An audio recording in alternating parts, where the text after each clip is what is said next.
Ici, nous allons développer la seconde partie du sujet sur le produit mondialisé. Et ici, nous allons expliquer le rôle des acteurs internationaux dans la mondialisation du produit. Tout d'abord, les différentes études de cas montrent que nous avons des acteurs internationaux qui mettent en place des stratégies globales dans leur production. En effet, la mondialisation du produit obéit souvent à une stratégie globale définie par les firmes transnationales et qui repose sur deux piliers.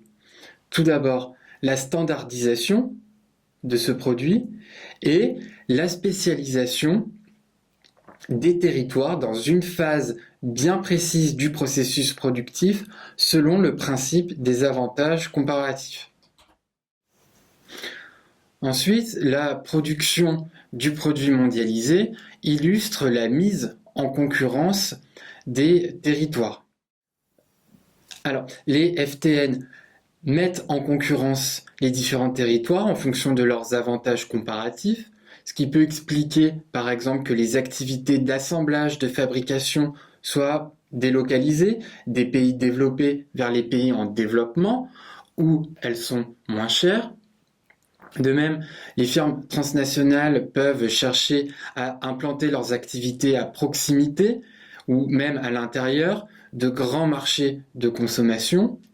Et enfin, cette mise en concurrence est renforcée par l'action des acteurs publics nationaux qui cherchent justement à attirer chez eux l'activité de ces firmes transnationales et par des acteurs publics internationaux qui, en promouvant ou en encadrant le libre-échange, pouvons penser par exemple à l'OMC, facilitent la mise en place des stratégies des firmes transnationales.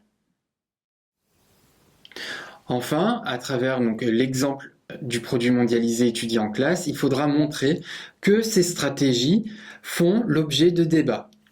En effet, les stratégies de production du produit mondialisé par les firmes transnationales sont souvent l'objet de critiques qui émanent souvent des sociétés civiles ou de certaines ONG. Ainsi, en fonction de l'étude de cas que tu as étudiée en classe, tu pourras être amené à développer sur le problème des délocalisations, du problème des conditions de travail dans les pays en développement, du coût environnemental de la production du produit mondialisé et de son transport, ou encore le problème de l'échange inégal à travers, par exemple, le commerce équitable. Enfin, pour conclure, l'étude de cas pourra te permettre de développer la notion de durabilité et te permettra de questionner justement la durabilité des stratégies mondialisées mises en place par les firmes transnationales dans leur production, ce qui est tout à fait possible puisque ce thème de la durabilité est une préoccupation majeure de la géographie.